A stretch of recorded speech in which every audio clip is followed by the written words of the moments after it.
नमस्ते बच्चों, कैसे हो?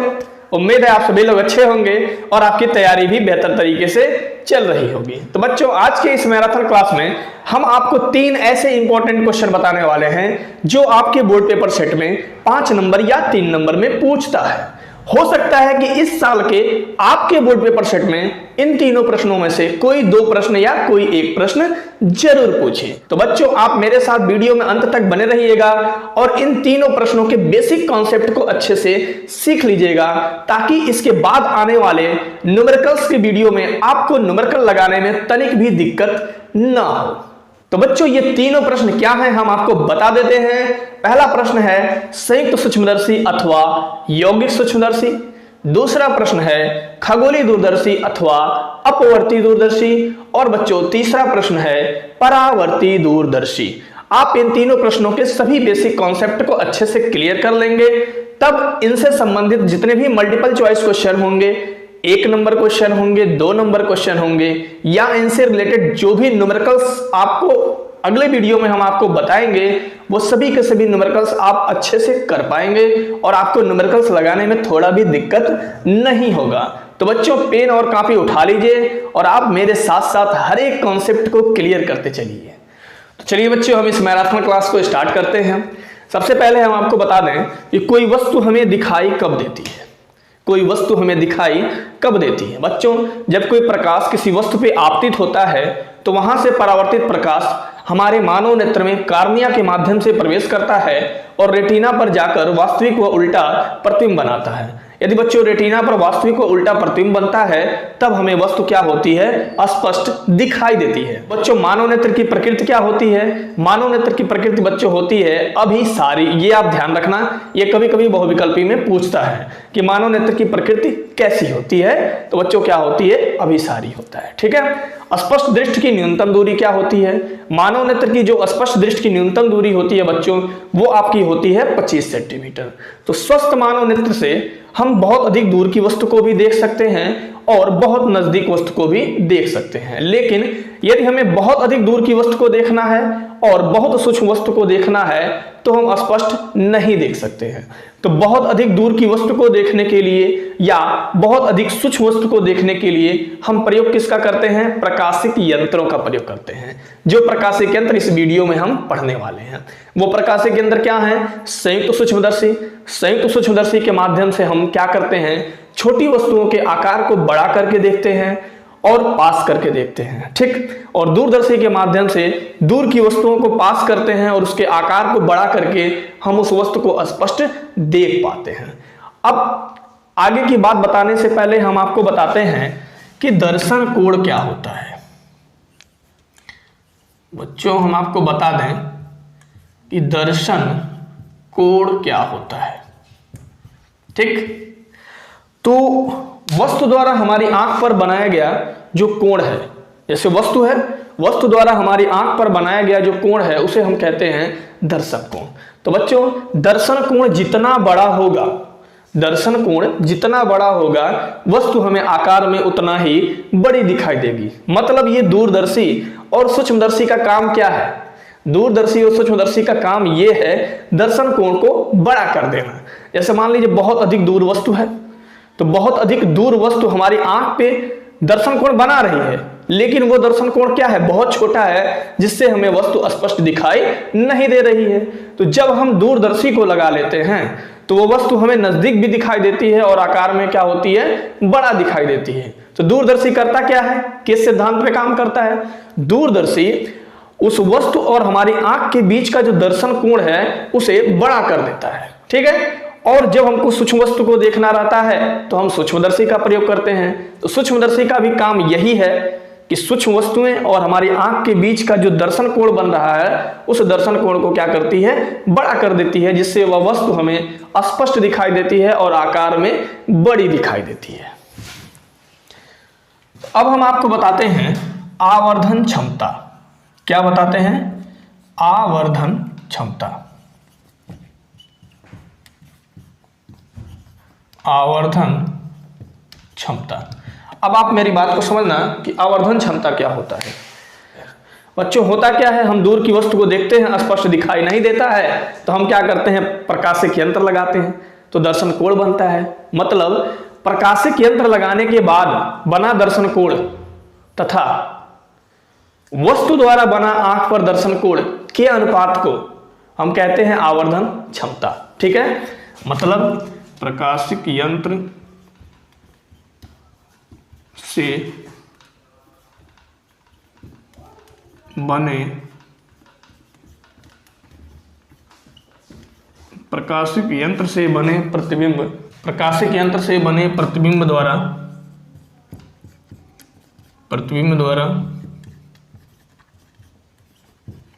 आंख पर बना दर्शन कोण, प्रकाशिक यंत्र से बने आंख पर बना दर्शन कोण तथा बिना यंत्र के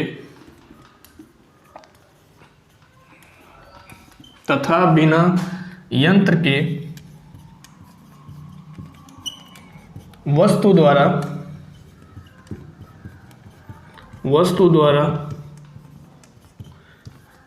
आंख पर बने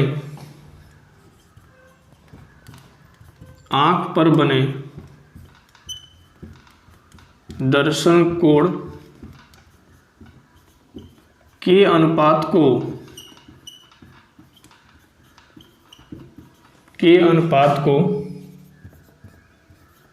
आवर्धन क्षमता कहते हैं। आवर्धन क्षमता कहते हैं। मतलब बात यहाँ ये समझना है कि जब हम प्रकाशिक यंत्र लगा देते हैं तब उसका जो प्रतिबिंब बनता है उस प्रतिबिंब द्वारा हमारी आंख पर बना दर्शन कोण क्या होगा, बड़ा हो जाएगा, जिससे हमें वस्तु क्या होगी, स्पष्ट दिखाई देगी। और बिना यंत्र के द्वारा, जैसे हम यंत्र नहीं लगाए हैं, उस वक्त वस्तु जो हमारी आंख पे दर्शन कोण बना रहा है उसी के अनुपात को हम बच्चों बोलते हैं आवर्धन क्षमता। ठीक है, प्रकाशिक यंत्र से बने प्रतिबिंब द्वारा आंख पर बना दर्शन कोण तथा बिना यंत्र के वस्तु द्वारा आंख पर बने दर्शन कोण के अनुपात को हम क्या बोलते हैं, आवर्धन क्षमता। आवर्धन क्षमता को बच्चों हम m से रिप्रेजेंट करते हैं। ठीक है, अब ध्यान रखना, हम संयुक्त सूक्ष्मदर्शी में भी आवर्धन क्षमता निकालेंगे, खगोलीय दूरदर्शी में भी आवर्धन क्षमता हम निकालेंगे। ठीक है,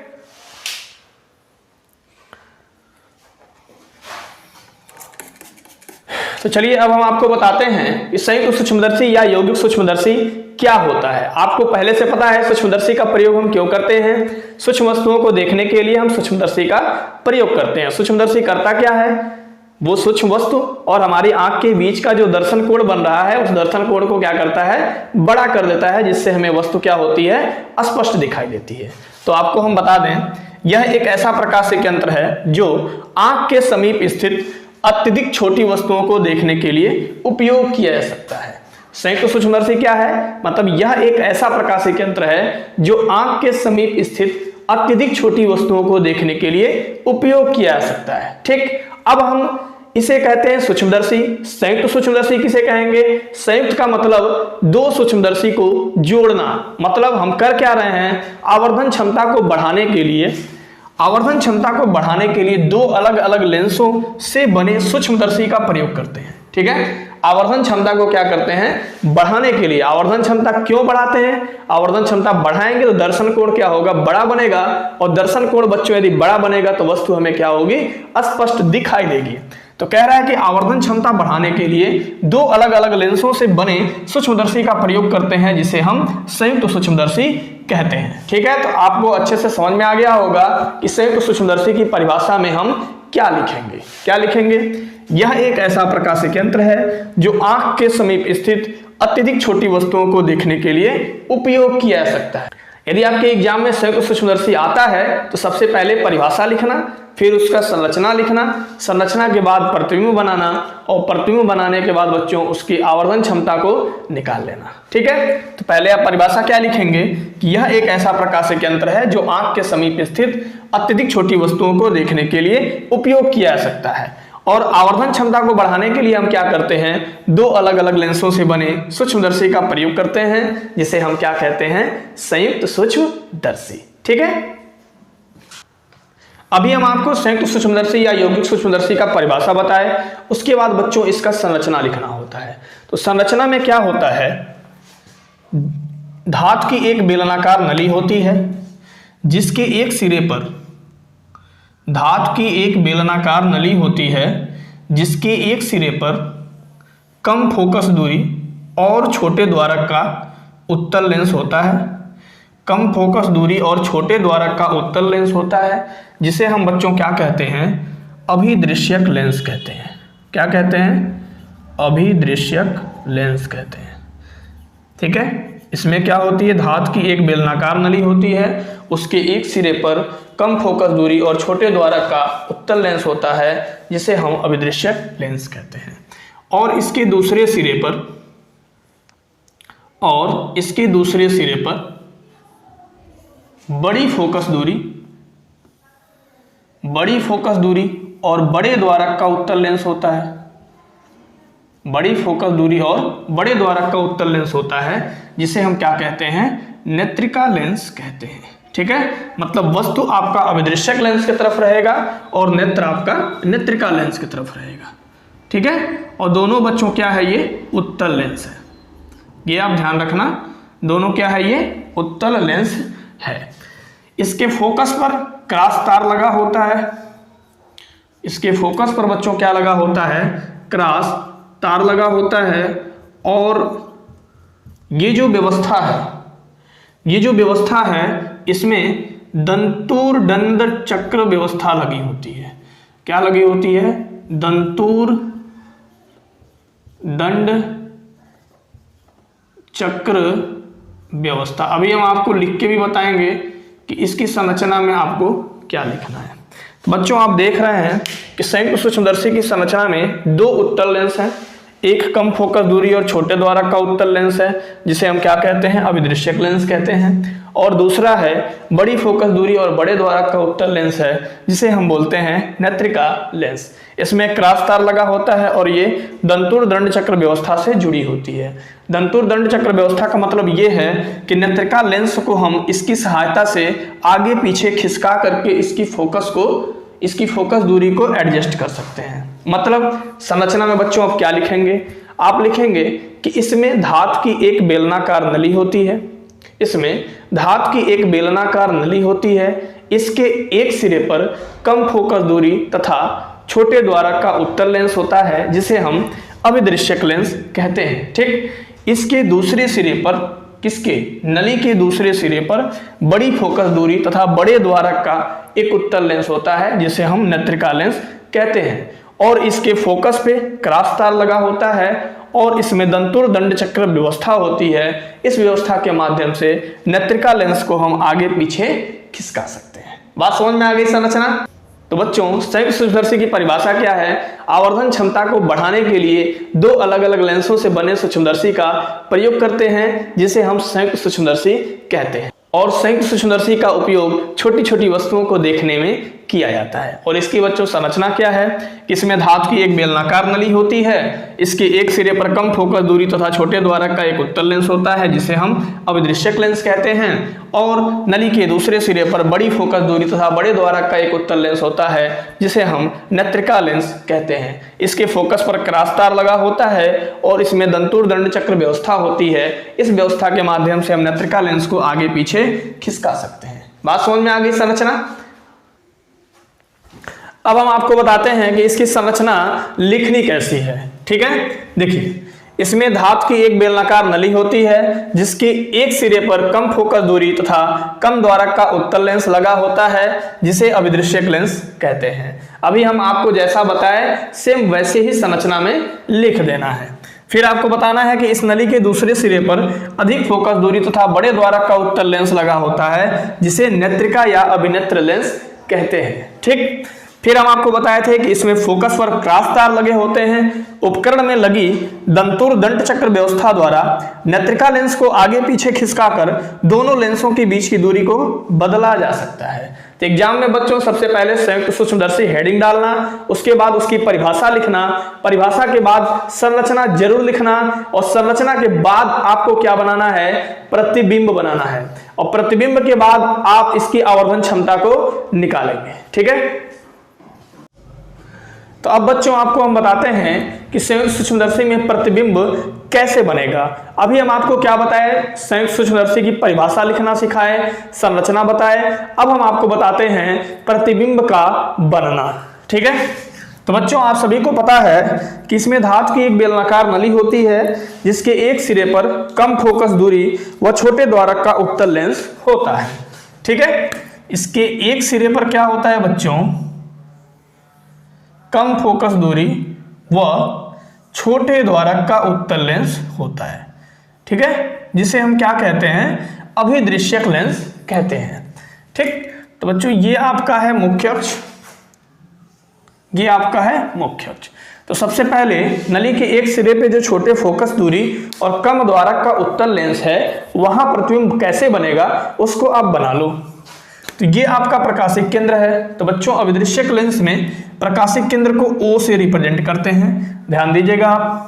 ठीक, लेंस है तो लेंस में बच्चों दो फोकस होता है, एक इधर और एक इधर। ठीक, तो यहां एक फोकस दे दो, ये आपका फोकस हो जाएगा FO। ठीक है, सेम इतना ही दूरी पर इधर एक फोकस होगा, ये आपका दे दो FO डैश। ठीक, और बच्चों प्रॉब्लम आती है कि वस्तु को हमें कहाँ रखना है। तो वस्तु हम रखेंगे स्पष्ट दृष्टि की न्यूनतम दूरी पर।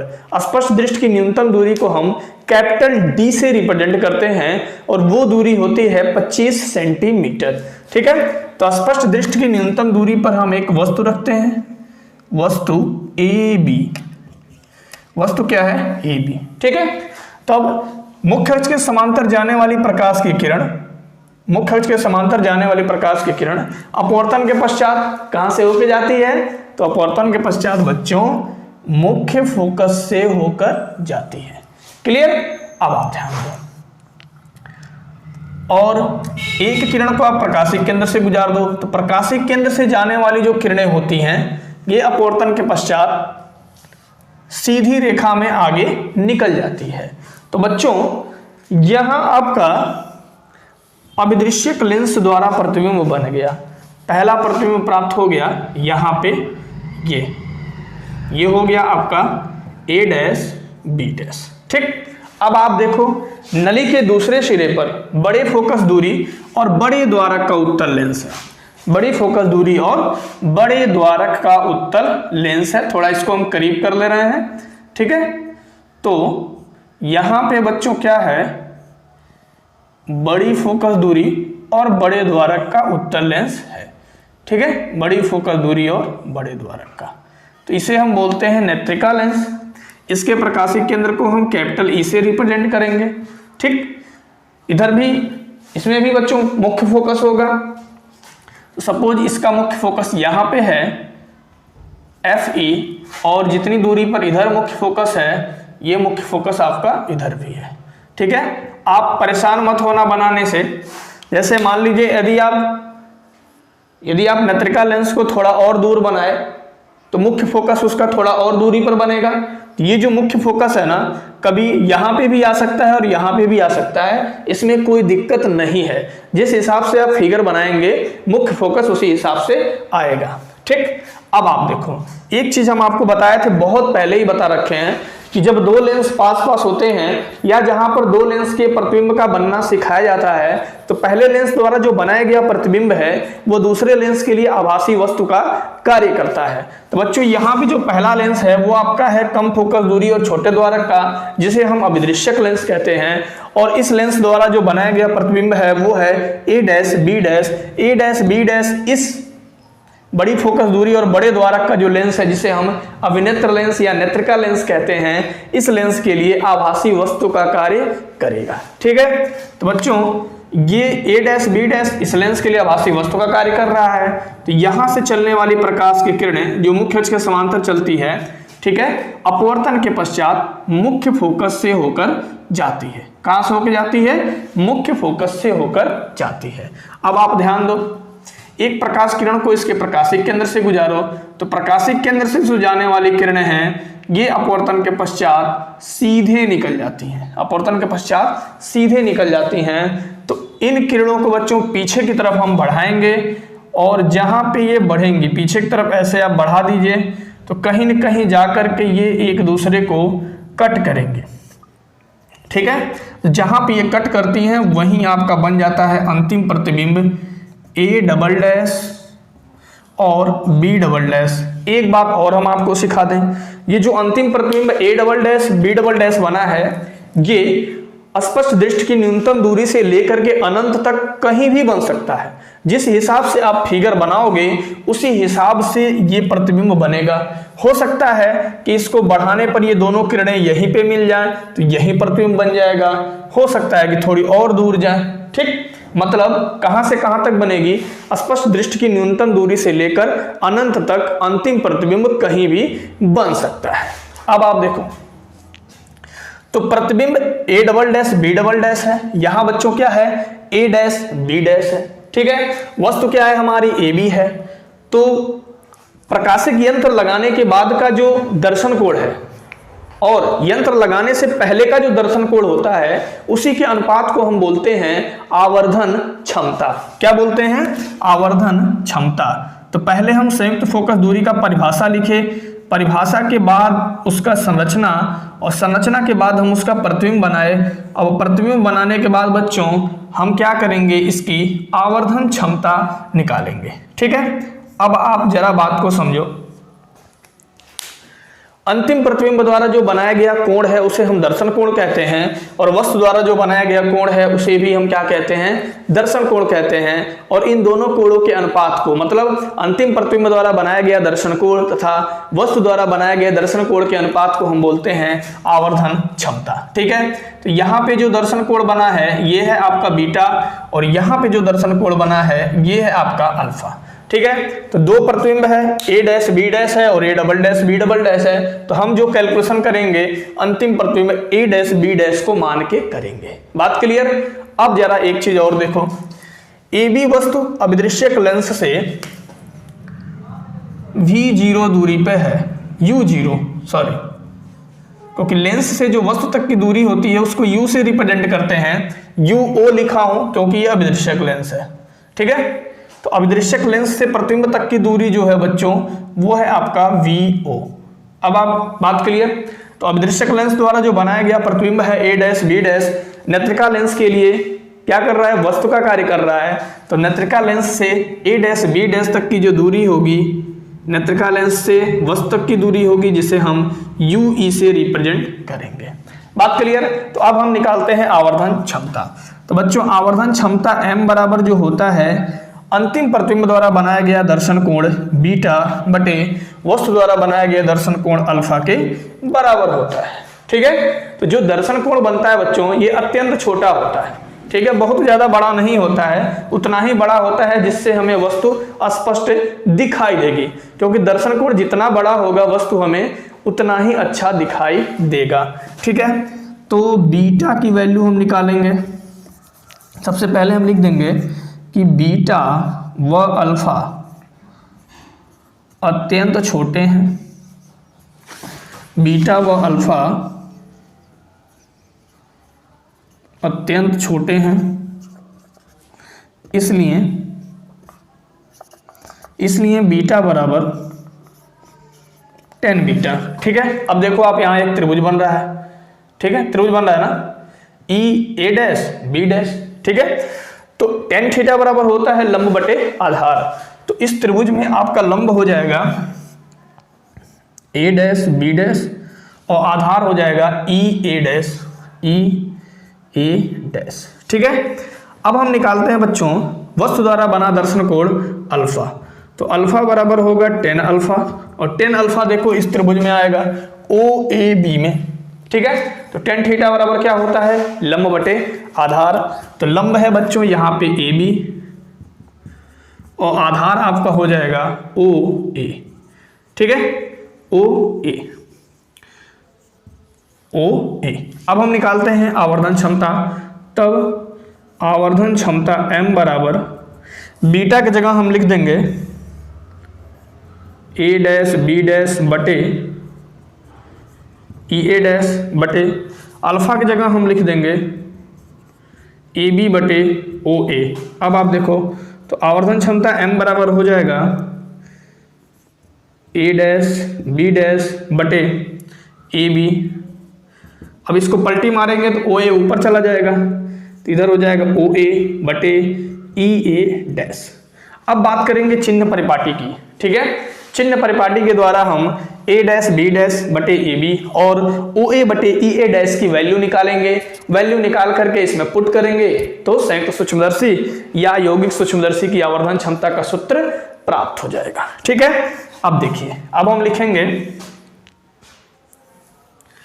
चिन्ह परिपाटी से, चिन्ह परिपाटी से। चिन्ह परिपाटी आप सभी को अच्छे से पता होगा कि लेंस के बाईं ओर नापी गई दूरी ऋणात्मक होती है, लेंस के दाईं ओर नापी गई दूरी धनात्मक होती है, लेंस के मुख्य अक्ष के ऊपर नापी गई दूरी धनात्मक और लेंस के मुख्य अक्ष के नीचे नापी गई दूरी बच्चों क्या होती है, ऋणात्मक होती है, ठीक है। तो चिन्ह परिपाटी से रेखीय आवर्धन,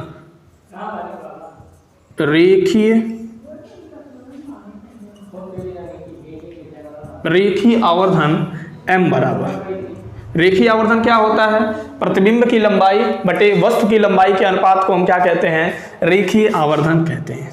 तो प्रतिबिंब की लंबाई I और वस्तु की लंबाई हो गई O। और रेखीय आवर्धन का एक और परिभाषा होता है, क्या होता है, लेंस से प्रतिबिंब तक की दूरी v तथा लेंस से वस्तु तक की दूरी u के अनुपात को भी हम रेखीय आवर्धन कहते हैं। तो प्रतिबिंब की लंबाई यहाँ पे क्या है, a dash b dash o, क्या है, वस्तु की लंबाई क्या है बच्चों, ab। अब आप देखो जरा, v क्या है, लेंस से प्रतिबिंब तक की दूरी, तो लेंस से जो प्रतिबिंब तक की दूरी है वो v0 है और ये क्या है, लेंस के दाईं ओर है, तो लेंस के दाईं ओर जो नापी गई दूरी होती है धनात्मक होती है। u क्या है, लेंस से वस्तु तक की दूरी है, लेंस से मतलब अभिदृश्यक लेंस से वस्तु तक की दूरी क्या है, u0 है, लेंस के बाईं ओर है तो इसलिए ये क्या होगा, निगेटिव होगा। अब आप देखो OA क्या है, OA हम आपको शुरू में ही बताए हैं कि जो हम वस्तु रखेंगे वो वस्तु स्पष्ट दृष्टि की न्यूनतम दूरी पे रखेंगे और स्पष्ट दृष्टि की न्यूनतम दूरी को हम बच्चों कैपिटल D से रिप्रेजेंट करते हैं, ठीक है। तो ये भी वस्तु क्या है, लेंस के बाईं ओर है, तो लेंस के बाईं ओर जो नापी गई दूरी होती है क्या होती है, ऋणात्मक होती है। अब आप देखो EA डैश, EA डैश कहाँ है बच्चों, तो यहाँ पे है E और ये है A डैश, मतलब नेत्रिका लेंस से वस्तु तक की दूरी। तो अभिनेत्र A डैश B डैश क्या है, अभिदृश्यक लेंस द्वारा बनाया गया प्रतिबिंब है जो इस नेत्रिका लेंस के लिए आभासी वस्तु का कार्य कर रहा है। अब आप देखो, तो इस नेत्रिका लेंस से इस A डैश B डैश जो इसके लिए वस्तु का कार्य कर रहा है, यहाँ तक की दूरी क्या है, UE है, लेकिन लेंस के बाईं ओर है, तो लेंस के बाईं ओर नापी गई दूरी क्या होती है, ऋणात्मक होती है, इसके लिए ये भी क्या हो जाएगा, माइनस हो जाएगा। अब आप देखो, अब हम देखेंगे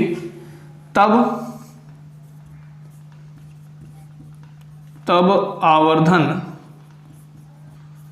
क्षमता, तब आपका देखो आवर्धन क्षमता क्या हो जाएगा, m बराबर, यहां आ जाओ, a डैश b डैश बटे ab, a dash b dash बटे ab की जगह हम लिख देंगे v0 बटे माइनस u0 गुणे OA की जगह क्या लिखेंगे, माइनस d और EA डैश की जगह क्या लिखेंगे, माइनस UE, ठीक है। समझ में आ रहा है ना, समझ में आ रहा है तो एक प्यारा सा कमेंट जरूर कर दो, ठीक है। अब देखो, तो m बराबर v0 माइनस u0, माइनस से माइनस कैंसिल हो गया, तो ये आपका हो गया d अपान UE। तो बच्चों ये आपका निकल के आ गया संयुक्त सूक्ष्मदर्शी या यौगिक सूक्ष्मदर्शी के आवर्धन का सूत्र या व्यंजक, ठीक है। एग्जाम में प्रश्न कैसे पूछता है, एग्जाम में प्रश्न पूछेगा कि संयुक्त सूक्ष्मदर्शी अथवा यौगिक सूक्ष्मदर्शी का नामांकित चित्र बनाइए तथा इसके प्रतिबिंब को बनाते हुए आवर्धन क्षमता के सूत्र का व्यंजक प्राप्त कीजिए। तो सबसे पहले हम क्या किए, संयुक्त सूक्ष्मदर्शी या यौगिक सूक्ष्मदर्शी की परिभाषा बताए, फिर आपको हम संरचना बताए, फिर प्रतिबिंब बनाना सिखाए, प्रतिबिंब बनना आपके सामने है, उसके बाद हमने क्या किया, आवर्धन क्षमता का कैलकुलेशन कर दिया, ठीक है। इसके भी दो कंडीशंस होते हैं, पहले आप इसे नोट कर लो, फिर हम आपको इसके दो कंडीशन बताते हैं कि उन दो कंडीशंस में आवर्धन क्षमता किस प्रकार से बदलती है, ठीक है।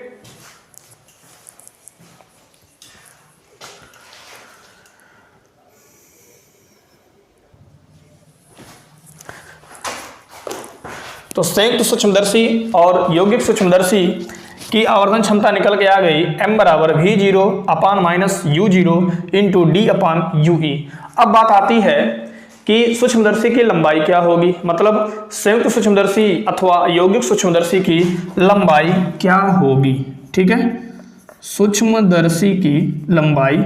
इसके बाद हम आपको दो कंडीशन बताते हैं कि अंतिम प्रतिबिंब जब अनंत पर बने तो आवर्धन क्षमता क्या होगा और दूरदर्शी की लंबाई क्या होगी, और जब अंतिम प्रतिबिंब स्पष्ट दृष्टि की न्यूनतम दूरी पर बने तो आवर्धन क्षमता क्या होगा और सूक्ष्मदर्शी की लंबाई क्या होगी। ठीक है, आराम से बच्चों समझते रहिएगा। सूक्ष्मदर्शी की लंबाई। अब आप देखो, सूक्ष्मदर्शी में बच्चों दो लेंस है।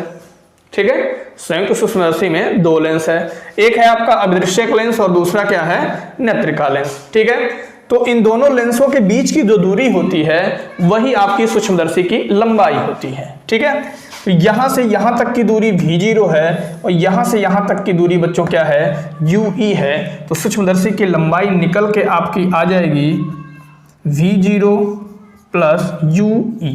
माड का मतलब ये कि बच्चों यदि V0 की वैल्यू प्लस में है या माइनस में है तो निकलेगी तो क्या होगा, प्लस में ही हो जाएगा, क्योंकि लंबाई बच्चों क्या होता है, ऋणात्मक नहीं होता है। तो सूक्ष्मदर्शी की लंबाई क्या हो गई, दोनों लेंसों के बीच की दूरी, तो V0 प्लस क्या हो गया, U। ठीक है, इसमें दो स्थितियां संभव है।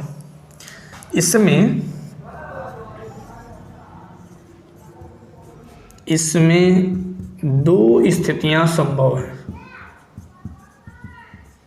दो स्थितियां संभव है। ठीक है, पहली स्थिति जब अंतिम प्रतिबिंब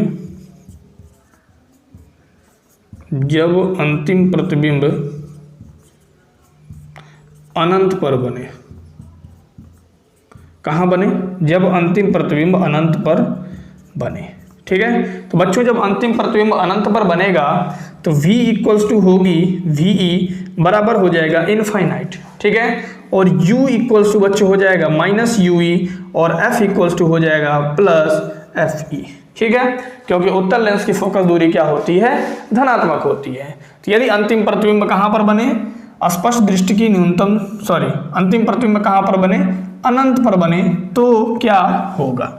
ठीक है, तो लेंस सूत्र यहाँ पे हम अप्लाई कर देंगे, लिखेंगे लेंस सूत्र से।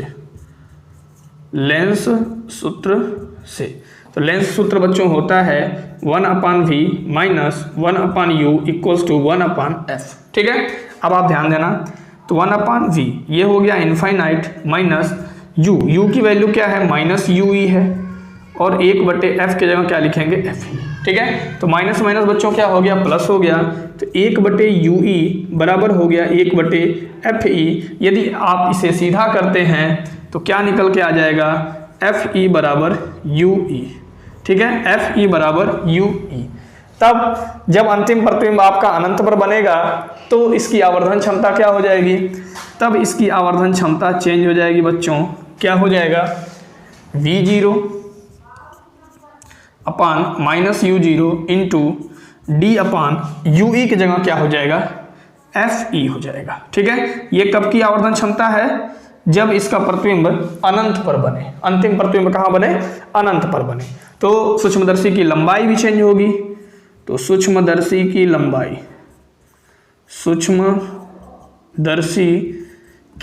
लंबाई देखिए, लंबाई आपका पहले क्या था, V0 प्लस UE था, अब आपकी लंबाई हो जाएगी V0 प्लस UE की जगह क्या हो जाएगा, FE। बात क्लियर। तो उम्मीद है बच्चों आपको पहला कंडीशन समझ में आ गया होगा। पहला कंडीशन क्या है कि जब अंतिम प्रतिबिंब अनंत पर बने। ठीक है, अब दूसरा कंडीशन हम आपको बताते हैं कि जब अंतिम प्रतिबिंब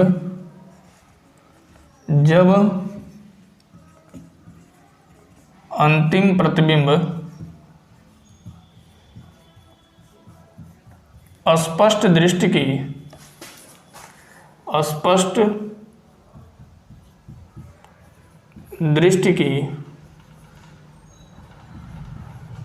न्यूनतम दूरी पर बने। जब अंतिम प्रतिबिंब कहाँ बने, स्पष्ट दृष्टि की न्यूनतम दूरी पर बने, तो इस केस में v बराबर हो जाएगा VE बराबर हो जाएगा माइनस डी, और u बराबर बच्चों हो जाएगा माइनस UE, और f बराबर हो जाएगा प्लस FE। ठीक है, तो यहाँ पे फिर हम लेंस सूत्र अप्लाई करेंगे। तो लेंस सूत्र से लिखेंगे 1/v minus 1/u equals to 1/f। Clear, तो v के जगह हम लिख देंगे माइनस डी, और u के जगह लिखेंगे माइनस UE बराबर 1/f। क्लियर, f के जगह FE लिखेंगे, तो 1/माइनस D minus minus plus 1/UE बराबर 1/FE। अब आप क्या करो, 1/माइनस डी को उधर ट्रांसफर कर दो, तो ये हो जाएगा 1/UE बराबर इधर गया तो ये हो गया 1/d प्लस 1/FE। अब आप थोड़ा सा रुक जाओ, हमें क्या करना है, आवर्धन क्षमता निकालना है कि जब अंतिम प्रतिबिंब स्पष्ट दृष्टि की न्यूनतम दूरी पर बने। तो आवर्धन क्षमता में बच्चों फार्मूला है plus V0 upon minus U0 into D अपान UE।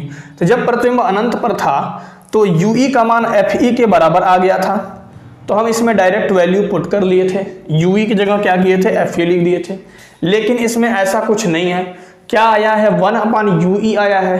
अब आप देखो इधर क्या है, D/UE है।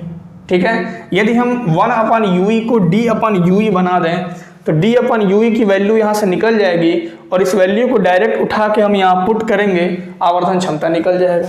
ठीक है, अब देखो इसको D/UE बनाओ, तो इसके लिए हम क्या करेंगे, दोनों पक्षों में D से गुणा करेंगे, तो ये हो जाएगा D/UE बराबर ये हो गया D/D प्लस ये हो जाएगा D/FE। अब आप ध्यान दो थोड़ा, ये हो गया D/UE बराबर D से D कट जाएगा 1 प्लस D/FE। क्लियर बात। अब हम निकालते हैं आवर्धन क्षमता, लिखेंगे अब आवर्धन क्षमता। तो अब आवर्धन क्षमता m बराबर क्या हो जाएगा, देखिए प्लस V0 बटे माइनस U0 है, माइनस U0 इंटू D/UE है, तो D/UE की जगह हम डायरेक्ट लिख देंगे 1 प्लस D/FE। ठीक है, तो ये आपकी आवर्धन क्षमता निकल के आ गई, कब की, जब अंतिम प्रतिबिंब हमारा कहाँ बने, स्पष्ट दृष्टि की न्यूनतम दूरी पर बने। क्लियर। अब सूक्ष्मदर्शी की लंबाई क्या होगी, सूक्ष्मदर्शी की लंबाई, तो इस केस में बच्चों सूक्ष्मदर्शी की लंबाई चेंज नहीं होगी, क्या होगी, V0 प्लस UE। क्लियर बात। तो उम्मीद है आपको संयुक्त सूक्ष्मदर्शी और यौगिक सूक्ष्मदर्शी बहुत ही बेहतरीन तरीके से समझ में आ गया होगा। अब हम आपको बताने जा रहे हैं खगोलीय दूरदर्शी। क्लियर।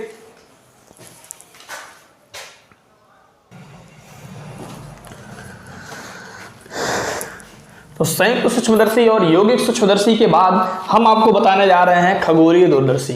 ठीक है, यदि आपको संयुक्त सूक्ष्मदर्शी या यौगिक सूक्ष्मदर्शी अच्छे से समझ में आ गया होगा तो खगोलीय दूरदर्शी को समझने में थोड़ा भी दिक्कत नहीं होगा, क्योंकि उसी पैटर्न पे हम खगोलीय दूरदर्शी को बताएंगे। तो बच्चों पहले जानो कि दूरदर्शी होता क्या है। दूरदर्शी वह प्रकाशिक यंत्र है जो दूर स्थित वस्तु का प्रतिबिंब आंख पर बड़ा दर्शन कोण बनाता है। हम आपको शुरू में ही बताए थे कि जब दर्शन कोण बड़ा होगा तो वह वस्तु हमें क्या होगी, बड़ी दिखाई देगी और आंख को स्पष्ट दिखाई देगी। ठीक है, तो दूरदर्शी का काम क्या है कि दूरदर्शी वह प्रकाशिक यंत्र है जो दूर स्थित वस्तु का प्रतिबिंब आंख पर बड़ा दर्शन कोण बनाता है, जिससे वह वस्तु आंख को बड़ी दिखाई देती है। ठीक है, अब हम बात करते हैं इसके संरचना की। जैसे संरचना संयुक्त सूक्ष्मदर्शी में था, संयुक्त सूक्ष्मदर्शी में क्या था, दो उत्तल लेंस थे। ठीक है, एक अभिदृश्यक था और दूसरा नेत्रिका लेंस था। लेकिन उसमें जो पहला उत्तल लेंस था वो कम फोकस दूरी और छोटे द्वारक का था, और दूसरा जो था अधिक फोकस दूरी और बड़े द्वारक का था। बट खगोलीय दूरदर्शी में क्या होता है कि बड़ी फोकस दूरी और बड़े द्वारक का उत्तल लेंस होता है, जिसे हम अभिदृश्यक लेंस कहते हैं। ठीक है, इसमें भी धातु की एक बेलनाकार नली होती है जिसके एक सिरे पर बड़ी फोकस दूरी तथा बड़े द्वारक का उत्तल लेंस होता है, जिसे हम अभिदृश्यक लेंस कहते हैं, और नली के दूसरे सिरे पर कम फोकस दूरी और कम द्वारक का, कम फोकस दूरी और छोटे द्वारक का उत्तल लेंस होता है जिसे हम नेत्रिका लेंस कहते हैं। ठीक है, इसके फोकस पर क्या होता है बच्चों, क्रॉस तार लगा होता है और इसमें दंतुर दंड चक्र की व्यवस्था होती है। दंतुर दंड चक्र व्यवस्था से नेत्रिका लेंस को हम आगे पीछे खिसका सकते हैं। बात समझ में आ गई। अब आपको बताते हैं कि इसकी संरचना में फिगर कैसा होगा।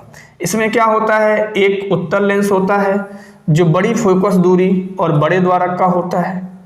बड़ी फोकस दूरी और बड़े द्वारक का एक उत्तल लेंस होता है। ठीक है, जिसे हम क्या कहते हैं, अभिदृश्यक लेंस कहते हैं। क्या कहते हैं, अभिदृश्यक लेंस कहते हैं। अभिदृश्यक लेंस कहते हैं। ठीक है, एक बात और हम आपको बता दें, खगोलीय दूरदर्शी को हम अपवर्ती दूरदर्शी के नाम से भी जानते हैं। एग्जाम में यदि अपवर्ती दूरदर्शी का नामांकित चित्र बनाने को आता है तो आप ये खगोलीय दूरदर्शी का चित्र बना सकते हैं। बात समझ में आया। अब आप देखो, तो बड़ी फोकस दूरी और बड़े द्वारक का एक उत्तल लेंस होता है नली के एक सिरे पर जिसे हम अभिदृश्यक लेंस कहते हैं। ठीक है, अब आप देखो, नली के दूसरे सिरे पर क्या होता है, छोटी फोकस दूरी और छोटे द्वारक का एक उत्तल लेंस होता है जिसे हम क्या कहते हैं, नेत्रिका लेंस कहते हैं। जिसे क्या कहते हैं, नेत्रिका लेंस कहते हैं। जैसे आप उसमें लिखे थे सेम आप खगोलीय दूरदर्शी में लिख लेना, बट अंतर क्या है संरचना में कि इधर आपका अभिदृश्यक लेंस जो है वो बड़ी फोकस दूरी और बड़े द्वारक का है और इधर का जो नेत्रिका लेंस है वो छोटी फोकस दूरी और छोटे द्वारक का है। बात समझ में आ गया। अब देखो, इसमें फोकस पर क्या होता है, क्रॉस तार लगा होता है। ठीक है, इसमें दंतुर दंड चक्र व्यवस्था होती है। दंतुर दंड चक्र व्यवस्था होती है जिसके माध्यम से हम क्या करते हैं, नेत्रिका लेंस को आगे पीछे खिसका सकते हैं। दंतुर दंड चक्र व्यवस्था होती है। तो बच्चों हम आपको डायरेक्ट इसका प्रतिबिंब बनाना सिखा रहे हैं। ठीक है, परिभाषा में आप लिख सकते हैं कि दूरदर्शी वह प्रकाशिक यंत्र है जो दूर स्थित वस्तु का प्रतिबिंब आंख पर बड़ा दर्शन कोण बनाती है जिससे वह वस्तु आंख को क्या होती है, बड़ी दिखाई देती है और स्पष्ट दिखाई देती है। ठीक है, अब आप ध्यान दो, संरचना आप बना लेना फिगर। संरचना के बाद इसमें आप लिख लेना, क्या लिखोगे, इसमें धातु की एक बेलनाकार नली होती है। इसके एक सिरे पर बड़ी फोकस दूरी और बड़े द्वारक का उत्तल लेंस होता है जिसे हम अभिदृश्यक लेंस कहते हैं और इसके दूसरे सिरे पर छोटी फोकस दूरी और छोटे द्वारक का उत्तल लेंस होता है जिसे हम नेत्रिका लेंस कहते हैं। इसके फोकस पर क्रॉस तार होता है। ठीक है, इसमें दंतुर दंड चक्र व्यवस्था होती है जिसके माध्यम से हम नेत्रिका लेंस को आगे पीछे खिसका सकते हैं। ठीक है, अब हम आपको बताते हैं इसके प्रतिबिंब का बनना और आवर्धन क्षमता। इसमें भी दो कंडीशन होंगे कि जब अंतिम प्रतिबिंब कहाँ बने, स्पष्ट दृष्टि की न्यूनतम दूरी पर बने या अंतिम प्रतिबिंब कहाँ बने, अनंत पर बने। ठीक है, संरचना यदि आपको लिखना होगा तो संयुक्त सूक्ष्मदर्शी वाले पार्ट से आप संरचना को लिख लीजिएगा। बस आपको चेंज क्या करना है, इधर की जो उत्तल लेंस है उसमें बड़ी फोकस दूरी बड़े द्वारक लिख दीजिएगा और इधर जो लेंस है उसमें छोटी फोकस दूरी और छोटे द्वारक लिख दीजिएगा। क्लियर। अब हम आपको खगोलीय दूरदर्शी द्वारा प्रतिबिंब का बनना सिखाते हैं। सबसे इंपॉर्टेंट यही है, प्रतिबिंब का बनना और उसके आवर्धन क्षमता का व्यंजक। ठीक है, तो बच्चों खगोलीय दूरदर्शी में क्या होता है, धातु की एक बेलनाकार नली होती है जिसके एक सिरे पर बड़े फोकस दूरी व बड़े द्वारक का उत्तल लेंस होता है। ठीक है, तो क्या होता है, इसमें बड़े फोकस दूरी व बड़े द्वारक का उत्तल लेंस होता है जिसे हम क्या कहते हैं, अभिदृश्यक लेंस कहते हैं। अभिदृश्यक लेंस के प्रकाशिक केंद्र को हम किससे रिप्रेजेंट करते हैं, O से रिप्रेजेंट करते हैं। ठीक है, बड़ी फोकस दूरी और बड़े द्वारक का एक उत्तल लेंस है जो नली के एक सिरे पे होता है जिसे हम क्या कहते हैं, अभिदृश्यक लेंस। अब देखो इसमें क्या होता है, वस्तु बच्चों अनंत पर रखी होती है। तो जब बच्चों वस्तु अनंत पर होता है तो उसका प्रतिबिंब कहाँ बनता है, ये बात आप याद रखना। वस्तु जब अनंत पर होती है तो उसका प्रतिबिंब बनता है मुख्य फोकस पे। ठीक है, अब देखो तो अनंत से आने वाली जो किरणें होंगी, ठीक है, अब ध्यान देना, ये किरण कुछ इस प्रकार जाएगी और ये एक किरण को प्रकाशिक केंद्र से जब हम गुजारते हैं तो ये सीधी रेखा में निकल जाएगी। ठीक, अब देखो, अब जरा ध्यान दो, तो यहां पे आपका प्रतिबिंब बन गया, ये हो गया प्रतिबिंब बच्चों A डैश B डैश। तो जब वस्तु अनंत पर होती है तो प्रतिबिंब कहाँ बनता है बच्चों, मुख्य फोकस पर बनता है। तो ए डैश बी डैश है, प्रतिबिंब की लंबाई है, यही बिंदु क्या होगा बच्चों, FGO भी होगा, मतलब अभिदृश्यक लेंस का मुख्य फोकस भी होगा। अब आप जरा देखो, मतलब लेंस से प्रतिबिंब तक की दूरी जो होती है V0 होती है, ठीक है, और लेंस से मुख्य फोकस तक की दूरी जो होती है वो फोकस दूरी होती है। प्रतिबिंब हमारा कहाँ बना है, मुख्य फोकस पे बना है। इसका मतलब लेंस से प्रतिबिंब तक की दूरी जो V0 होगी वो फोकस दूरी के बराबर होगी, क्योंकि प्रतिबिंब कहाँ बना है, मुख्य फोकस पे बना है, और लेंस से मुख्य फोकस तक की दूरी को हम क्या बोलते हैं, फोकस दूरी बोलते हैं। अब आप देखो, नली के दूसरे सिरे पर क्या होता है, कम फोकस दूरी और छोटे द्वारक का एक उत्तल लेंस होता है, जिसे हम क्या कहते हैं, नेत्रिका लेंस कहते हैं। इसके प्रकाशिक केंद्र को हम E से रिप्रेजेंट करेंगे। अब ध्यान देना बच्चों, अब अभिदृश्यक लेंस द्वारा जो बनाया गया प्रतिबिंब है A डैश B डैश, नेत्रिका लेंस के लिए क्या करेगा, आभासी वस्तु का कार्य करेगा, ठीक। तो यहां से एक किरण निकलेगी मुख्य अक्ष के समांतर, तो मुख्य अक्ष के समांतर जाने वाली किरणें कहां से होकर जाती हैं बच्चों, मुख्य फोकस से होकर जाती हैं, मतलब ये आपका है मुख्य फोकस FE, ध्यान देना। और एक किरण को आप क्या करो, प्रकाशिक केंद्र से गुजार दो, तो प्रकाशिक केंद्र से जाने वाली किरणें क्या होती हैं, सीधे निकल जाती हैं अपवर्तन के पश्चात। अब आप देखो इसका प्रतिबिंब कहाँ बनेगा, इन किरणों को क्या करो आप पीछे की तरफ बढ़ा दो, ठीक है। तो पीछे की तरफ बढ़ाने पर ये दो किरणें जहां पे भी मिलेंगी वो आपका बन जाएगा अंतिम प्रतिबिंब A double dash B double dash, ठीक है। टेंशन नहीं है, कहीं भी मिल सकता है, क्योंकि जो हमारा अंतिम प्रतिबिंब है वह स्पष्ट दृष्टि की न्यूनतम दूरी से लेकर अनंत तक कहीं भी बन सकता है। जिस हिसाब से आप लेंस को इधर उधर करेंगे, क्योंकि बच्चों इसमें क्या होता है, दंतुर दंड चक्र व्यवस्था होती है, उस व्यवस्था के माध्यम से हम नेत्रिका लेंस को इधर उधर कर सकते हैं, जिससे इसका प्रतिबिंब भी स्पष्ट दृष्टि की न्यूनतम दूरी से लेकर अनंत तक कहीं भी बन सकता है। अब आप देखो, तो अंतिम प्रतिबिंब द्वारा यहाँ पर आंख पर बनाया गया दर्शन कोण है बीटा, ठीक है। वस्तु द्वारा जो बनाया गया कोण है दर्शन कोण अल्फा है। तो ये कोण और ये कोण बच्चों क्या है, शीर्षाभिमुख कोण है, इसके लिए ये अल्फा है, तो ये भी बच्चों क्या हो जाएगा, अल्फा हो जाएगा। अब हम बात करते हैं इसके आवर्धन क्षमता की, ठीक है। देखिए, तो आवर्धन क्षमता बच्चों होता है, क्या होता है आवर्धन क्षमता, आवर्धन क्षमता होता है यंत्र लगाने के बाद जो वस्तु के प्रतिबिंब द्वारा आंख पर बना जो दर्शन कोण है, ठीक है, बीटा, आंख पर बना दर्शन कोण क्या है, बीटा, और बिना यंत्र के वस्तु के प्रतिबिंब द्वारा आंख पर बना जो दर्शन कोण है अल्फा, इसी के अनुपात को हम क्या बोलते हैं, आवर्धन क्षमता। बात क्लियर। तो यहाँ पे ये बच्चों लिखेंगे कि अल्फा व बीटा अत्यंत छोटे हैं, अत्यंत छोटे हैं, अत्यंत छोटे हैं, इसलिए अल्फा की जो वैल्यू होगी वो बच्चों क्या हो जाएगी, 10 अल्फा। ध्यान दीजिएगा, 10 अल्फा ये त्रिभुज आपका मिलेगा, ठीक है। 10 थीटा बराबर क्या होता है, लंब बटे आधार। तो लंब है बच्चों इसमें देखो O A dash B dash में लंब क्या है, A डैश B डैश, आधार क्या है, O A डैश।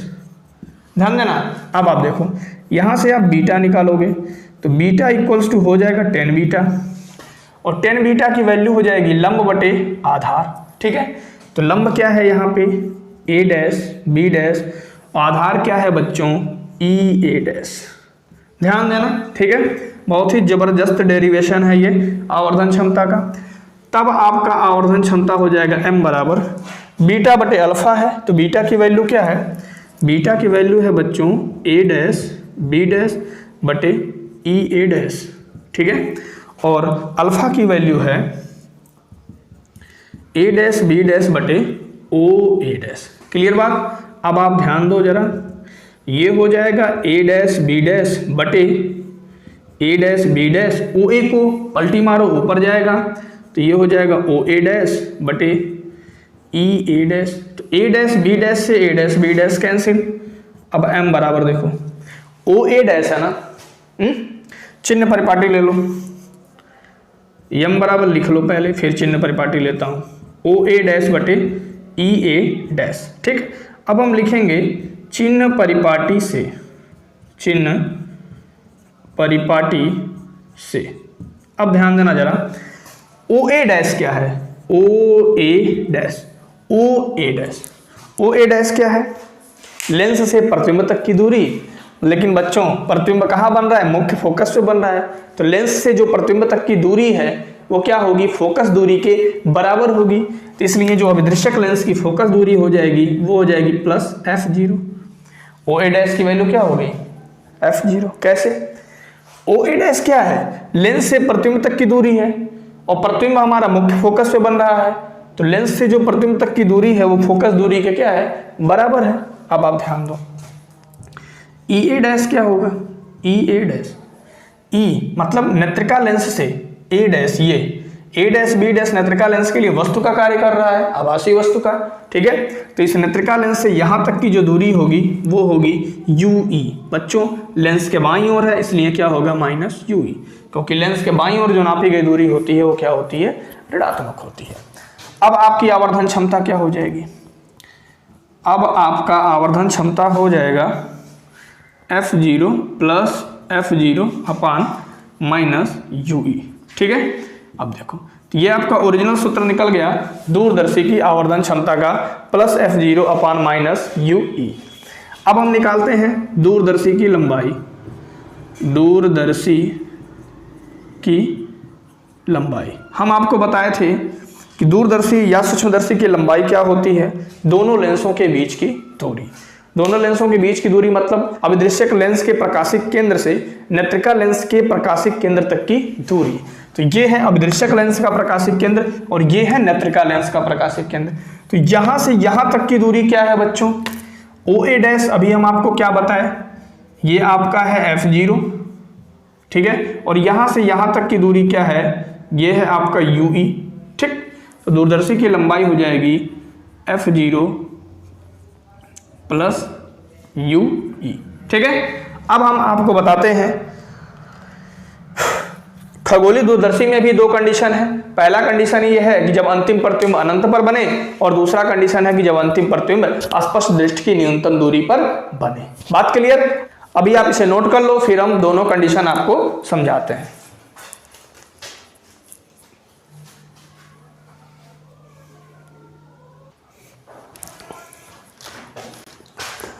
तो खगोलीय दूरदर्शी में भी दो कंडीशन बनता है। पहला कंडीशन क्या है कि जब अंतिम प्रतिबिंब कहां पे हो, अनंत पे हो, ठीक है। तो बच्चों जब अंतिम प्रतिबिंब अनंत पे होगा तो v बराबर होगा ve बराबर अनंत, ठीक है, और u बराबर क्या हो जाएगा, माइनस ui, और f बराबर हो जाएगा प्लस fe।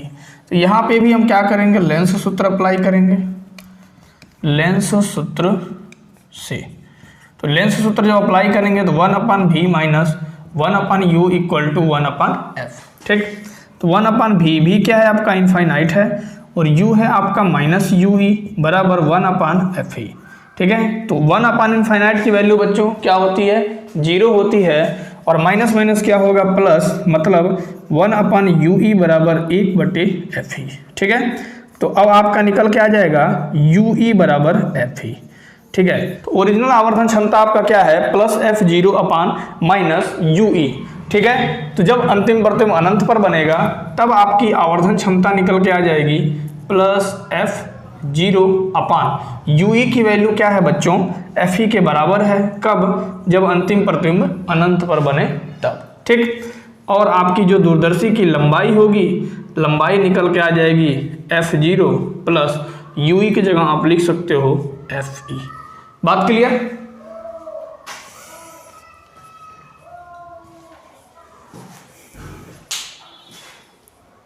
अगला कंडीशन क्या है, कह रहा है कि जब अंतिम प्रतिबिंब क्या हो, स्पष्ट दृष्टि की न्यूनतम दूरी पर है। अभी आप समझे कि जब अंतिम प्रतिबिंब कहाँ हो, अनंत पे हो, और जब अंतिम प्रतिबिंब कहाँ होगा, स्पष्ट दृष्टि की न्यूनतम दूरी पर होगा, तो v बराबर हो जाएगा ve बराबर माइनस d, ठीक है, और u बराबर बच्चों हो जाएगा माइनस ui, और आपका फोकस दूरी f बराबर होगा प्लस fe, ठीक है। फिर यहाँ पे हम लेंस सूत्र अप्लाई करेंगे। ये आपका ओरिजिनल आवर्धन क्षमता है, ध्यान रखना, इसको मैं साइड में लिखा हूँ, ठीक है। तो लेंस सूत्र आप अप्लाई करोगे 1/v माइनस 1/u बराबर 1/f c। क्लियर बात। देखो तो v की जगह क्या लिखोगे, माइनस डी लिख दो, और ue की जगह हो जाएगा माइनस ue, u की जगह, और f की जगह हो जाएगा बच्चों fe। क्लियर बात। तो 1 क्या हो गया, minus D, minus minus plus, 1 हो गया ue बराबर 1 आपका आ गया fe। ठीक, 1 माइनस डी को आप उधर ट्रांसफर करो तो हो जाएगा 1/ue बराबर 1/d प्लस 1/fe। ठीक है, अब आप जरा ध्यान दो, यहां पे क्या हो गया, 1/ue, क्या हो गया 1/ue, तो 1/ue, और आप यहां क्या करो, 1/fe को जबरदस्ती कॉमन ले लो, इसको आप ऐसे लिख लो, 1/fe पहले लिख लो, फिर 1/d। क्लियर बात। 1/fe आप जबरदस्ती कॉमन लोगे तो यहाँ पर बचेगा 1, और इसको बैलेंस करने के लिए fe से यहाँ गुणा करना पड़ेगा, तो ये हो जाएगा fe/t। अब आप देखो कैसे, 1/fe का 1 में गुणा करेंगे तो 1/fe बचेगा, 1/fe का fe/d में गुणा करेंगे तो fe से fe क्या होगा, कैंसिल होगा, 1/d बचेगा। क्लियर है बात, जबरदस्ती कॉमन लिए हैं, ध्यान रखना। आप देखो तो 1/ue की वैल्यू आ गई 1/fe ब्रैकेट में 1 + fe/t। अब इस कंडीशन में बच्चों आवर्धन क्षमता क्या हो जाएगा, अब आप देखो इस कंडीशन में जो आवर्धन क्षमता आपकी निकल के आएगी, फार्मूला क्या है, F0/ue है माइनस F0/ue c, ये आपका क्या है, ओरिजिनल फार्मूला है, ध्यान देना जरा। अब हम इसको क्या कर सकते हैं, ऐसे लिख दें कि F0 × 1/ue, कोई दिक्कत, तो 1/ue की जगह ये पूरी वैल्यू हम लिख सकते हैं, तो यहाँ आप लिख देना माइनस F0 × यहाँ हो जाएगा 1/fe × 1 + fe/d। क्लियर। यही बच्चों बोर्ड एग्जाम में अक्सर पूछता है कि खगोलीय दूरदर्शी में जब अंतिम प्रतिबिंब स्पष्ट दृष्टि की न्यूनतम दूरी पर बनता है तो उसकी आवर्धन क्षमता का व्यंजक प्राप्त कीजिए। तो Fe नीचे आ जाएगा, तो ये हो जाएगा माइनस F0/fe × 1 + fe/d। बात क्लियर। और सूक्ष्मदर्शी की लंबाई वही होगी जो पहले थी, इसमें चेंज नहीं होगी। बात क्लियर है। तो उम्मीद है आपको संयुक्त सूक्ष्मदर्शी और खगोलीय दूरदर्शी दोनों बहुत ही बेहतरीन तरीके से समझ में आ गए होंगे। यदि बच्चों ये दोनों प्रश्न आपको अच्छे से समझ में आया है तो आप एक प्यारा सा कमेंट करके जरूर बताओ।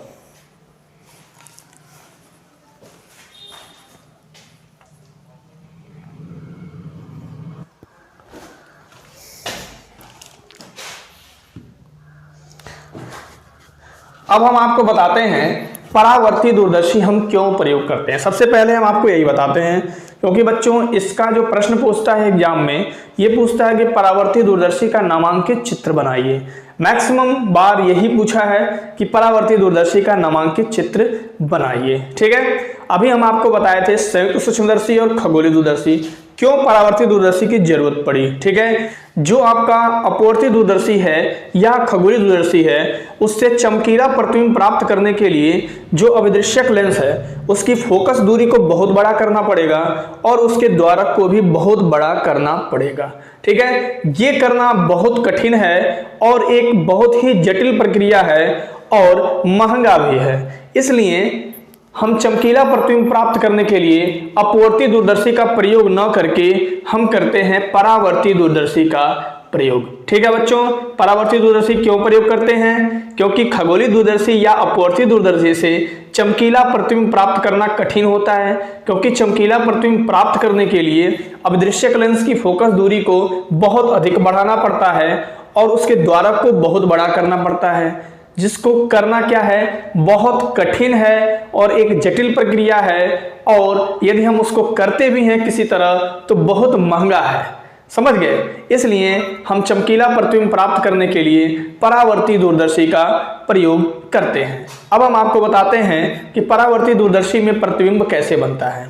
यदि आपको एग्जाम में लिखना है, बड़े नंबर में प्रश्न आ गया, तो आप परावर्ती दूरदर्शी हेडिंग डालेंगे और लिख देंगे कि अपवर्ती दूरदर्शी से चमकीला प्रतिबिंब प्राप्त करने के लिए अभिदृश्यक लेंस की फोकस दूरी को बहुत बड़ा करना पड़ेगा और उसके द्वारक को भी बहुत बड़ा करना पड़ेगा, जो करना क्या है, एक कठिन प्रक्रिया है और महंगा है। इसलिए अपवर्ती दूरदर्शी के जगह हम क्या करते हैं, परावर्ती दूरदर्शी का प्रयोग करते हैं। ठीक है, तो अब हम बच्चों बताते हैं कि परावर्ती दूरदर्शी का प्रतिबिंब कैसे बनता है।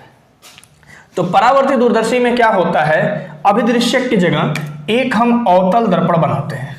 क्या करते हैं, एक अवतल दर्पण बनाते हैं। बात क्लियर? ये आपका एक अवतल दर्पण है जो अभिदृश्यक के रूप में कार्य करता है और ये आपका मुख्य अक्ष है। यह आपका क्या है बच्चों, मुख्य अक्ष है। यहाँ आपकी एक वस्तु है। देखो बहुत ही आसान तरीके से हम आपको बताते हैं कि परावर्ती दूरदर्शी का प्रतिबिंब कैसे बनाएंगे। ठीक है, अब आप जरा ध्यान देना, यहाँ से दो किरणें आएंगी, समांतर आएंगी। ठीक है, एक किरण ऐसे आएगी, मतलब ऐसे आ रही है, हम बना ऐसे रहे हैं, मतलब किरण क्या हो रही है, ऐसे आ रही है, और एक किरण बच्चों ऐसे आएगी, मतलब दोनों किरणें क्या होंगी, समांतर होंगी। और इस अवतल दर्पण का जो फोकस होगा, फोकस से कुछ कम ही दूरी पर 45 अंश पर एक यहाँ पे समतल दर्पण होगा। क्या होगा, एक समतल दर्पण होगा। यदि एग्जाम में आपका प्रतिबिंब बनाना आता है तो आप इसे लिख भी सकते हैं। क्या लिखेंगे कि अभिदृश्यक के रूप में एक हम अवतल दर्पण बनाएंगे और वस्तु से जो निकलेंगी किरणें, तो भाई अवतल दर्पण है तो यहाँ से परावर्तन होना ही होना है। तो अवतल दर्पण परावर्तित होकर 45 अंश पर झुके हुए समतल दर्पण पर क्या होती हैं, आपतित होती हैं। 45 अंश पर झुके हुए समतल दर्पण पर क्या होती हैं, आपतित होती हैं। ये किरणें यहाँ आपतित हो जाएगी। अब आप जरा ध्यान देना, और इसके इस साइड में एक उत्तल लेंस होता है जिसे हम क्या कहते हैं, नेत्रिका लेंस कहते हैं, जिसे हम कहते हैं नेत्रिका लेंस। ठीक है, ये जो उत्तल लेंस है आपका नेत्रिका लेंस का कार्य करता है। ठीक है, तो यहाँ जो किरणें आपतित हुई हैं समतल दर्पण पर, तो समतल दर्पण पर आपतित हुई हैं तो यहाँ से क्या होंगी, परावर्तित होंगी। तो बच्चों ये किरणें यदि परावर्तित होकर के लेंस पर आती हैं, लेंस पर पड़ती हैं, तो लेंस से बच्चों क्या होता है, अपवर्तन होता है। क्योंकि लेंस पर जब हम किसी किरण को आपतित करते हैं तो वहां से क्या होता है, अपवर्तन होता है, और अपवर्तन के पश्चात ये किरणें क्या होंगी, दूसरे माध्यम में चली जाएंगी। बात क्लियर? तो इन किरणों को हम क्या करेंगे, पीछे की तरफ बढ़ाएंगे और ये दोनों किरणें जाकर के ऊपर की तरफ कहीं न कहीं जाकर के मिलेंगी। ठीक है, ये दोनों किरणें जाकर के सपोज आपका यहाँ मिल गई। ठीक, अब आप ध्यान देना, यहाँ से एक और ऐसे डॉटेड लाइन खींच देंगे, ये समतल दर्पण से जाती हुई। तो पहला प्रतिबिंब बच्चों यहाँ पे बना है। जब ये किरण इधर से आपतित हुई दर्पण पे तो यहाँ से परावर्तित हुई, तो यहाँ से परावर्तित होकर ये किरणें कहाँ आपतित हुआ, समतल दर्पण पे। समतल दर्पण हमारा 45 अंश पे झुका हुआ है। ठीक है, तो ये देखो, ये किरण इधर चली गई तो लेंस पे आपतित हुई और ये किरण इधर आपतित हो गई। तो यहाँ पे बच्चों बन गया आपका पहला प्रतिबिंब। क्या बना, A डैश B डैश। ठीक, अब जब लेंस से किरणें अपवर्तित होती हैं तो ये पीछे की तरफ जाकर यहाँ मिलती हैं और यहाँ बच्चों आपका बन गया दूसरा प्रतिबिंब A double dash B double dash. ठीक है, दूसरा प्रतिबिंब क्या बन गया, A double dash B double dash. इसको बना देंगे A डबल डैश और ये बना जाएगा B डबल डैश। तो बच्चों आपके बोर्ड एग्जाम में यही पूछता है परावर्ती दूरदर्शी का नामांकित चित्र बनाइए। आपको लिखना होगा तो आप क्या लिखेंगे, आपको हम फिर एक बार बता देते हैं। हम लिखेंगे कि अपवर्ती दूरदर्शी से चमकीला प्रतिबिंब प्राप्त करना थोड़ा कठिन होता है। यदि हमें चमकीला प्रतिबिंब प्राप्त करना है तो उसके लिए अभिदृश्यक लेंस की फोकस दूरी को बहुत बड़ा करना होगा और उसके द्वारक को भी बहुत बड़ा करना होगा, जो क्या होता है, एक जटिल प्रक्रिया है और एक महंगा प्रक्रिया है। इसलिए हम अपवर्ती दूरदर्शी की जगह क्या यूज करते हैं, परावर्ती दूरदर्शी का यूज करते हैं। और परावर्ती दूरदर्शी में बच्चों क्या होता है, एक अवतल दर्पण होता है। ठीक है, इधर आपकी एक वस्तु है, यहां से किरणें आई समांतर, टकरा करके समतल दर्पण से टकराई और फिर ये उत्तल लेंस से टकरा करके अपवर्तित हुई और पीछे की तरफ गई, तो यहाँ पे प्रतिबिंब बन गया A double dash B double dash. और पहला प्रतिबिंब आपका बना था A डैश B डैश। बात समझ में आया? तो यहाँ से जो चलने वाली किरणें हैं, ये A डैश B डैश बच्चों ना इस लेंस के लिए क्या करता है, आभासी वस्तु का कार्य करता है। तो यहाँ से जब किरणें चलती हैं तो लेंस से क्या होता है, लेंस में क्या होता है, अपवर्तन होता है। तो लेंस से अपवर्तित होकर पीछे की तरफ बढ़ाने पर जहां मिलती हैं वहीं आपका अंतिम प्रतिबिंब A dash A double dash और B डबल डैश बन जाता है। अब हम आपको बताते हैं कि परावर्ती दूरदर्शी अपवर्ती दूरदर्शी से क्यों अच्छा है। ठीक है, उसके 2-4 पॉइंट हैं, आप उसे नोट कर लेंगे और याद कर लेंगे, क्योंकि प्रश्न में आपसे पूछता है कि परावर्ती दूरदर्शी का नामांकित चित्र बनाइए और परावर्ती दूरदर्शी अपवर्ती दूरदर्शी से क्यों अच्छा माना जाता है। ठीक है,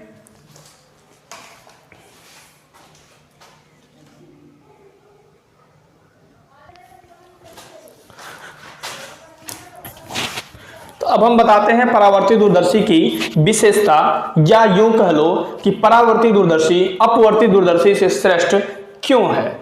तो आपके एग्जाम में प्रश्न पूछता है कि परावर्ती दूरदर्शी अपवर्ती दूरदर्शी से श्रेष्ठ क्यों है, स्पष्ट कीजिए। ठीक है, या ऐसे पूछ सकता है कि परावर्ती दूरदर्शी और अपवर्ती दूरदर्शी में क्या अंतर है। ठीक है, चलिए, या बोलेगा तुलना बताइए। तो विशेषता में क्या है, विशेषता भी कह सकते हैं इसे। परावर्ती दूरदर्शी में प्रतिबिंब अपवर्ती दूरदर्शी से अधिक चमकीला होता है। परावर्ती दूरदर्शी में क्या होता है, प्रतिबिंब बच्चों अपवर्ती दूरदर्शी से अधिक चमकीला प्राप्त होता है। कह रहा है दूसरा नंबर, परावर्ती दूरदर्शी से बने प्रतिबिंब में वर्ण विपतन का दोष नहीं होता है, जबकि अपवर्ती दूरदर्शी से बने प्रतिबिंब में वर्ण विपतन का दोष होता है। तीसरी बात, दूरदर्शी में अभिदृश्यक का द्वारक बड़ा होना आवश्यक है, परंतु बड़े लेंस के द्वारक को ढालना कठिन होता है, क्योंकि गर्म कांच ठंडा होता है तो उसमें विकृति आ जाती है, जिससे प्रतिबिंब भी विकृत हो जाता है, और दर्पण द्वारा बने प्रतिबिंब पर कांच के भीतर की विकृति पर कोई प्रभाव नहीं पड़ता है, क्योंकि परावर्तन की क्रिया में प्रकाश कांच के भीतर प्रवेश नहीं करता है। समझ गए क्या होगा, परावर्तन की क्रिया में प्रकाश कांच के भीतर प्रवेश नहीं करता है, क्योंकि परावर्तन क्या होता है, परावर्तन में किरणें क्या होती हैं, पृष्ठ से टकराकर उसी माध्यम में वापस लौट आती हैं, और अपवर्तन की क्रिया में किरणें एक माध्यम से दूसरे माध्यम में जाती हैं। बात क्लियर। अब आप देखो, चौथा पॉइंट आप लिख देना कि परावर्ती दूरदर्शी में परवलयाकार दर्पण के उपयोग से प्रतिबिंब के गोलीय विपथन के दोष को भी दूर किया जा सकता है। तो बच्चों, आज हम आपको बता दिए संयुक्त सूक्ष्मदर्शी की परिभाषा, संरचना, प्रतिबिंब का बनना और उसकी आवर्धन क्षमता। ठीक है, खगोलीय दूरदर्शी और परावर्ती दूरदर्शी। बच्चों, यदि आप ये तीनों प्रश्न अच्छे से पढ़ लेते हैं, पहला प्रश्न क्या है, संयुक्त सूक्ष्मदर्शी, खगोलीय दूरदर्शी और परावर्तक दूरदर्शी, तीनों प्रश्नों में से कोई 2 प्रश्न या किसी एक प्रश्न के बोर्ड एग्जाम में पूछने की संभावना 110% होती है। तो आज के वीडियो को हम यही समाप्त करते हैं और हम इसके नेक्स्ट वीडियो में मिलेंगे। और इसका नेक्स्ट वीडियो बच्चों क्या होने वाला है, दूरदर्शी का न्यूमेरिकल क्वेश्चन। तो उम्मीद है आपको ये बेहतर तरीके से समझ में आया होगा। यदि आपको ये बेहतर तरीके से समझ में आया है तो इसके न्यूमेरिकल क्वेश्चन में थोड़ा भी दिक्कत नहीं होगा।